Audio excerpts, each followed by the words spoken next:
Bombo Business News.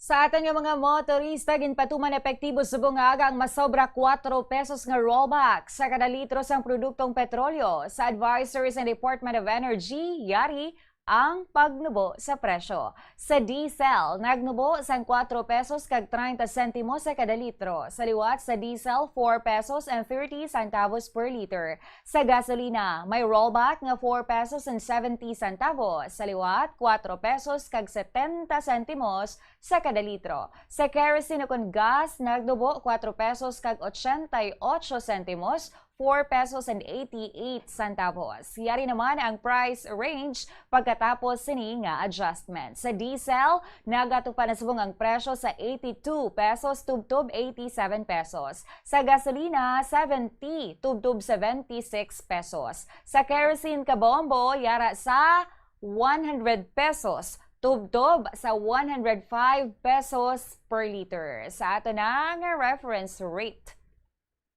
Bombo Foreign Exchange Update is brought to you by Quinbank Business Banking.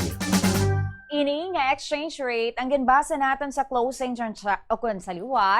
transaction sang Bankers Association of the Philippines sa BAP kag sa Bangko Sentral ng Pilipinas sa BSP kahapon sang hapon. Magabalik liwat ang transaksyon alas 9 sa buong nga aga. 60 pesos and 71 centavos ang baylos ng isa ka US dollar. 7 pesos and 77 centavos ang baylos ng isa ka Hong Kong dollar. 47 pesos and 71 centavos ang Singapore dollar. 16 pesos and 24 centavos ang Saudi Real kag 70 pesos and 50 centavos ang baylos ng isa ka euro.